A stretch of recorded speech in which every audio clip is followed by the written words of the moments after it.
Ministère Bethesda. Ministère Bethesda. Ministère Bethesda. Bien-aimés dans le Seigneur, vous savez, quand vous allez dans la maison d'un roi, vous pouvez tous habiter dans la maison d'un roi, mais vous n'aurez pas les mêmes privilèges que ses enfants.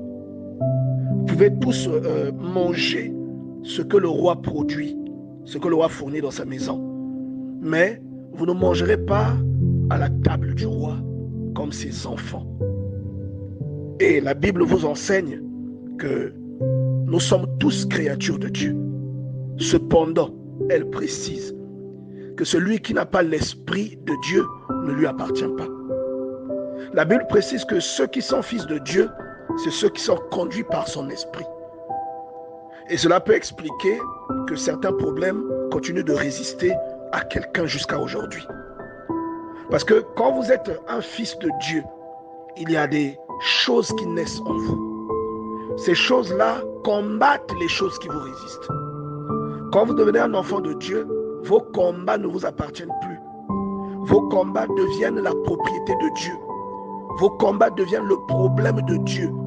Et vous recevez ce qu'on appelle une onction. Comme vous le savez, il y a plusieurs sortes d'onctions. La Bible nous parle de l'onction royale, de l'onction prophétique. La Bible nous parle de plusieurs types d'onctions. Vous voyez? Et vous pouvez avoir une onction dans votre vie qui s'illustre en votre faveur, qui s'illustre même en faveur des personnes qui vous entourent, selon que Dieu a dit à Abraham, je te bénis pour faire de toi une source de bénédiction. C'est-à-dire vous commencez à bénir des gens autour de vous parce qu'il y a un esprit qui vient séjourner en vous. Cela signifie que certaines délivrances, même des membres de vos familles, peuvent dépendre de votre assiduité ou de votre relation avec Dieu.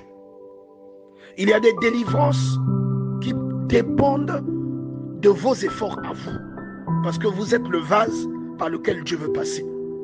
Donc aussi longtemps que vous ne ferez pas cette unification avec votre Dieu, il y aura beaucoup de problèmes chez même les membres de votre famille, chez vos frères et chez vos sœurs, qui ne trouveront jamais la solution. Simplement parce que vous êtes l'instrument que Dieu veut utiliser. Vous comprenez? Et nous pouvons bien voir que le Seigneur, des fois nous cherchons des solutions loin pour rien, parce que tout est expliqué clairement. Le Seigneur explique tout clairement. Romains chapitre 8, verset 9. Il dit, si quelqu'un n'a pas l'esprit de Christ, il ne lui appartient pas. Donc, ce n'est pas parce que vous êtes dans l'église que vous avez l'esprit de Christ. Et ça, je pense qu'on l'a dit plusieurs fois. Cela peut expliquer pourquoi certains problèmes continuent à perdurer dans votre vie. Vous voyez? Ce n'est pas parce que vous travaillez dans la maison du roi que vous êtes un enfant du roi, que vous portez le nom du roi. Non, c'est faux. Vous pouvez travailler dans la maison du roi comme étant un domestique. Vous pouvez être un intendant. Même quand vous avez un poste de responsabilité de la maison du roi. Vous pouvez être un ministre d'État. Vous pouvez être un intendant. Vous pouvez être un serviteur proche. Vous voyez? Un aide de camp. Mais vous n'aurez pas son nom. Il n'y a que son enfant qui pourra avoir son nom. Par conséquent, il y a des choses dont l'enfant héritera que vous n'hériterez pas. Parce que vous n'avez pas son nom. Le seul moyen pour que vous ayez son nom, c'est que vous soyez adopté par le roi. Et c'est le moyen que le Seigneur met devant nous. En disant que celui qui entend des choses sur Dieu, en fait, il y a une foi qui naît en lui. Parce que la Bible nous enseigne une chose, la foi vient de ce que l'on entend. Vous voyez? Et ce que l'on entend sort de la bouche de Christ. Donc, ce que vous entendez fait naître en vous la foi. Et la Bible vous enseigne que cette foi-là, quels que soient vos défauts, elle vous rend juste devant Dieu. Parce que l'homme est justifié par la foi. Vous voyez, non? C'est la foi qui vous justifie. C'est pourquoi vous allez remarquer que la plupart des gens, sinon les gens qui sont guéris par le Seigneur, ils ont un point commun. Ce point commun, c'est la foi. C'est la foi qui rend la guérison possible. Alors pourquoi la foi rend-elle la guérison possible? À cause de la justification. Pourquoi? Parce que la foi inclut la justification. Quand vous avez foi en Dieu, vous êtes justifié. C'est pourquoi vous devez avoir foi en Dieu. Or, pour avoir foi en Dieu, il faut entendre parler de Dieu. Vous voyez? Vous devez entendre parler de Dieu. Vous devez être conscient de ce que Dieu peut faire pour vous. Vous devez entendre des choses sur lui. Et cela va déterminer votre conviction. La conviction, là, ça s'appelle la foi. Et c'est ça qui vous justifie. C'est pourquoi quelqu'un qui a la foi, il y a des combats dans sa vie qui cessent parce que la personne en question est justifiée. Parce que la justification implique Dieu dans notre vie. Là où Dieu arrive, le désordre cesse. Vous voyez ce que la Bible précise dans Romains chapitre 5 à partir du premier verset. La Bible dit, étant donc justifiés par la foi, nous avons la paix avec Dieu par notre Seigneur Jésus-Christ. Donc, la paix de Dieu, la paix que vous recherchez, là, la paix qui manque à certains d'entre nous, la Bible est en train de vous expliquer que elle fait suite à la justification que nous obtenons par la foi. Vous comprenez, non? C'est-à-dire, parfois, il se pourrait que vous n'ayez pas la paix, que vous n'expérimentez pas la paix, parce que vous n'êtes pas justifié. Purement et simplement. Vous savez que Dieu existe. Vous savez que le Seigneur est mort à la croix pour vous. Mais vous n'avez pas la foi. Par conséquent, vous n'êtes pas justifié. Vous savez, savoir que Dieu existe n'équivaut pas à avoir la foi. Vous voyez? Vous pouvez savoir que Dieu existe. Mais cela n'équivaut pas au fait d'avoir la foi. Parce que la Bible dit, quand vous avez la foi devient votre mode de vie. Pourquoi on dit le juste vivra par la foi? La foi devient le mode de vie qui maintient cette liaison avec Dieu. Et la foi, c'est comme un enfant qu'il faut nourrir. Elle grandit. Elle commence avec quelques centimètres, mais elle va finir avec plusieurs mètres de haut. Vous voyez? Donc, la justification vient au moyen de la foi. La foi vient au moyen de la connaissance de la parole de Dieu. Donc, si vous entendez parler de Dieu, que vous comprenez ce que Dieu peut faire pour vous, cela suscite en vous la foi. Cette foi vous justifie. Par conséquent, elle entraîne dans votre vie la paix que vous cherchez depuis longtemps. Donc, il y a des gens qui expérimentent des mauvaises choses simplement parce qu'il y a des choses que vous ne faites pas. Vous ne les expérimentez pas à cause de ce que vous faites, mais vous ne les expérimentez pas à cause de ce que vous ne faites pas. Vous voyez? Si vous ne lisez pas la Bible, il y a des choses que vous n'expérimenterez jamais, simplement parce que vous ne lisez pas la Bible. Pourquoi? Parce que cette Bible produira en vous la foi. La foi vous justifiera. Et la justification impliquera la paix dans votre vie. Cette justification conduira à ce qu'on appelle l'adoption. Vous devenez un enfant de Dieu. C'est-à-dire vous étiez en train de traîner dans la cour du roi, mais là maintenant le roi vous adopte. Vous jouissez des mêmes droits que le prince héritier, le Seigneur Jésus-Christ. Vous voyez, j'aime beaucoup cette illustration de Actes chapitre 16, à partir du verset 8, où l'apôtre Paul nous fait une démonstration de puissance et une leçon, une pédagogie extraordinaire. On dit à Lystre, à partir du verset 8, on dit à Lystre se tenait assis un homme impotent des pieds, boiteux de naissance et qui n'avait jamais marché. Vous savez, la Bible, c'est beaucoup de métaphores derrière des faits historiques réels. C'est-à-dire derrière un fait, derrière quelqu'un qu'on a giflé, qu'on a réellement giflé, Dieu te donne une autre leçon, te donne une leçon spirituelle, te donne une leçon qui peut sauver la vie de plusieurs personnes derrière la gifle là. Ici on te parle d'un homme impotent, un homme qui était paralysé, un homme qui n'avait jamais marché. Et il peut s'agir simplement de toi et moi qui avons des situations qui n'ont jamais marché dans notre vie. Il peut s'agir simplement de quelqu'un qui parfois n'arrive pas à trouver du travail. Il n'a jamais travaillé de sa vie, malgré ses diplômes. Il peut s'agir d'une belle personne, d'une belle femme, mais qui n'a jamais eu de proposition de mariage de toute sa vie. Il peut s'agir de quelqu'un de très intelligent, mais qui n'arrive jamais à avoir un examen. Vous voyez, on est en train de parler de la foi ici. On nous présente un homme impotent, un homme qui n'a jamais marché. Parce que je pense que la motricité dans la vie d'une personne est une chose essentielle au bonheur. C'est la chose primaire, la chose légitime, la motricité. Que vous soyez mobile, que vous soyez en mesure d'aller où vous voulez, quand vous le voulez. Vous voyez, ça va contribuer à votre bien-être. Mais on vous parle ici de ce type qui était paralysé, qui avait une partie de sa vie qui était bloquée. Au verset 9, on vous dit, il écoutait Paul parler. Et Paul, fixant les regards sur lui, et voyant qu'il avait la foi pour être guéri. Vous voyez, Paul avait ce qu'on appelle le discernement. Donc quand il a vu le type, il a vu que le type là avait la foi. Et les problèmes de ce monsieur qu'il avait depuis sa naissance sont finis parce que la foi est née en lui. Est-ce que quelqu'un comprend cette parole? Ce monsieur-là, paralytique, il n'avait pas la foi. Depuis sa naissance, il n'a jamais marché. Et parce qu'il a écouté une parole, parce qu'il a entendu Paul prêcher, alléluia, il a entendu Paul prêcher, cette parole a provoqué en lui la foi. Et la Bible dit, il écoutait Paul parler. Il n'a pas fait que l'entendre. Il l'a écouté. Oui. Et il comprenait ce que Paul disait. Et la Bible déclare que Paul a tout de suite vu qu'il avait la foi. Et il lui a dit, d'une voix forte, lève-toi, tiens-toi droit sur tes pieds. Et il se leva d'un bond et il marcha. Vous voyez qu'il y a une solution que vous cherchez dans votre vie. La solution là dépend simplement de votre foi. Il y a une solution. Vous croyez avoir la foi parce que vous savez que Dieu existe. Mais cette foi-là n'est parfois pas suffisante. J'aime beaucoup cet exemple des serviteurs de Jésus-Christ, des disciples de Jésus-Christ, qui n'arrivaient pas à délivrer un enfant. Jésus est arrivé, il l'a délivré. Ils disent, mais maître, pourquoi n'avons-nous pas pu délivrer cet enfant? Et le Seigneur leur répond, c'est à cause de votre incrédulité.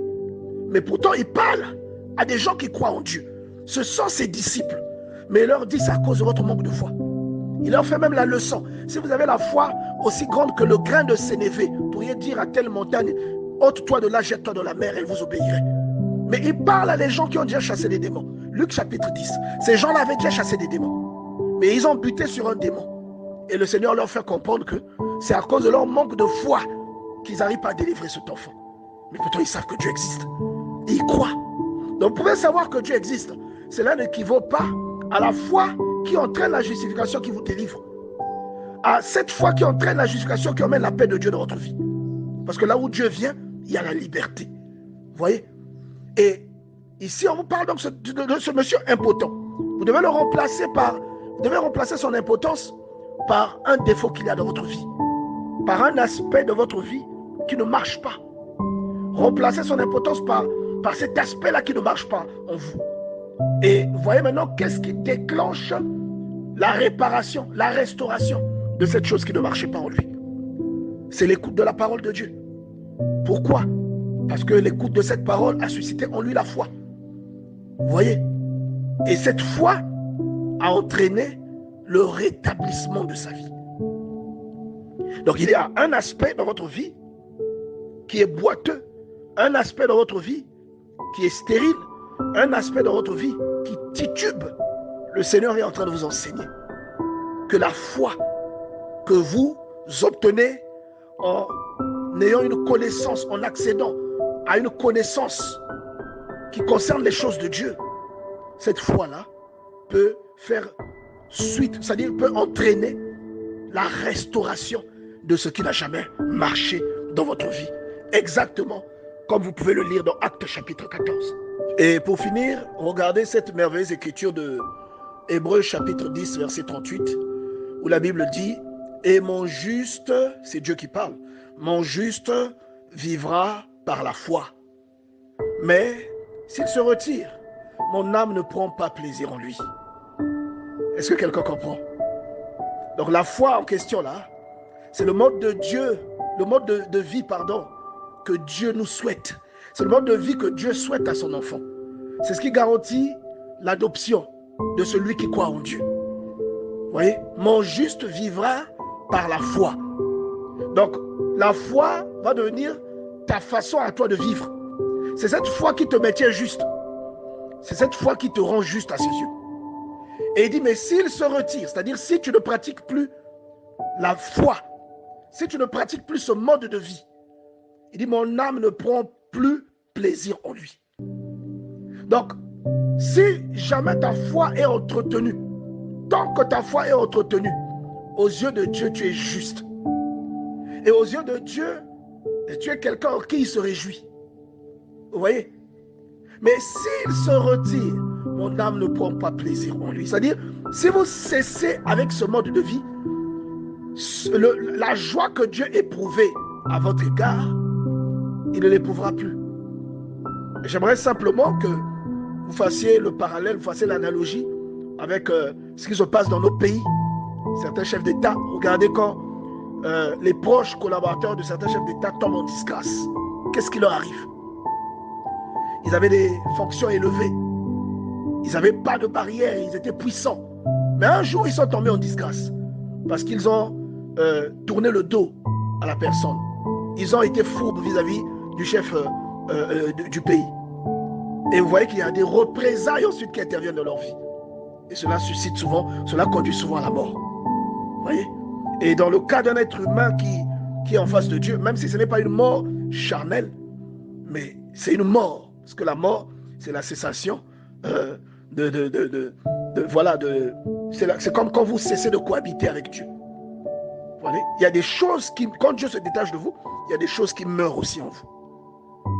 Donc il y a parfois une grâce qui permet de donner le mariage, une grâce qui permet de donner du travail, une grâce qui permet de régler votre problème que vous avez concernant vos papiers, une grâce qui permet d'emmener la paix dans votre maison, une grâce qui rend vos enfants intelligents. Toute cette grâce-là vient parce que Dieu est en vous. Vous voyez, d'après 1 Corinthiens chapitre 3, Dieu est en vous. Et cette grâce-là, elle cesse de s'illustrer parce que vous ne plaisez plus à Dieu. Et donc ce matin, moi j'aimerais que quelqu'un comprenne que la foi est salutaire. C'est par la foi que vous aurez le salut. Vous voyez, j'aimerais que quelqu'un comprenne ça. Bien-aimé, la foi est salutaire. Hébreux chapitre 10, verset 39. Nous ne sommes pas de ceux qui se retirent pour se perdre. Vous voyez, non? Parce qu'il dit que mon juste vivra par la foi. Mais s'il se retire, mon âme ne prend pas plaisir en lui. Nous ne sommes pas de ceux qui se retirent pour se perdre, mais de ceux qui ont la foi pour sauver leur âme. Donc c'est la foi qui emmène le salut dans ta vie. C'est la foi qui sauve ton âme. Vous voyez? Et la foi fait cesser les problèmes que vous aurez dans votre vie, que vous expérimenterez. La foi va régler les situations qui sont en train de vous attrister. Parce que la foi fait de vous un fils de Dieu. Souvenez-vous. Vous voyez? J'aimerais que quelqu'un comprenne ça, que arrête de pleurer. Tu pleures parce que tu as des problèmes. Recherche la foi. Tu peux dire j'ai la foi, tu n'en as pas. Tu n'en as pas, sinon tu ne pleurerais pas. Vous voyez? Tu te conduis exactement comme les enfants d'Israël qui, au bout de 2 ans, sont arrivés à Kadesh Barnéa. On leur a demandé d'aller prendre le pays. Ils sont allés en tant qu'espions. Ils sont revenus pleurer parce qu'ils ont vu des géants là-bas. Ils ont vu des murs fortifiés. Ils ont oublié le Dieu qui a fendu la mer en deux. Ils ont oublié celui qui a fait tomber le pain du ciel. Ils ont oublié celui qui a fait sortir l'eau du rocher. Ils ont seulement vu les géants que Dieu nous a emmenés ici pour nous faire périr. Il aurait dû nous laisser en Égypte. Ils n'avaient pas la foi, malgré tout ce qu'ils avaient vu Dieu faire. Ils ont vu Dieu sur la montagne se manifester. Ils ont eu peur de Dieu, mais ils n'avaient pas la foi.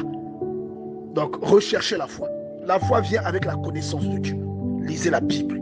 Vous connaîtrez Dieu. Et recherchez la foi, bien-aimé. En lisant la Bible, vous développerez votre foi. Parce que la foi vient de ce que vous entendez. Lisez votre Bible. Cela vous donnera l'envie d'aller de plus en plus vers Dieu. Cela vous poussera vers le jeûne. Cela vous poussera vers la méditation de la parole, vers la prière constante. Et ce que vous redoutez aujourd'hui, tout ce qui vous a assailli aujourd'hui, cessera. Vrai, ce règne-là s'effriter. Simplement parce que le Seigneur viendra en vous grâce à cette foi que vous serez en train de nourrir. Et le Seigneur dit dans Habakkuk chapitre 2 verset 4, « Voici, son âme s'est enflée, elle n'est pas droite en lui, mais le juste vivra par sa foi. » Vous voyez, la foi, c'est ce qu'on appelle communément dans nos langues, Kimanambaka. C'est la foi qui fait cesser les combats. La foi fait cesser les problèmes qui vous font pleurer. La foi. Ce ne sont pas les nuits de prière qui ne s'arrêtent pas. Ce ne sont pas tout ça c'est bien, mais ce n'est pas que ça. Ce ne sont pas les prières que vous faites à haute voix au point de déranger les voisins. C'est la foi. Et la foi dépend de ce que vous découvrez sur Dieu. C'est ça qui brise les autels. C'est ça qui délivre des liens, de l'emprise familiale. C'est ça qui délivre de la puissance du diable, qui délivre des mauvaises habitudes. C'est la foi. Comprenez? C'est grâce à la foi. Parce que la foi crée des phénomènes en vous. La foi, c'est comme un changement de nationalité. Voilà. La foi, c'est comme si même tout votre ADN était changé. Comprenez? Donc, recherchez la foi, bien-aimés dans le Seigneur. Recherchez la foi. Ministère Bethesda. Ministère Bethesda. Ministère Bethesda.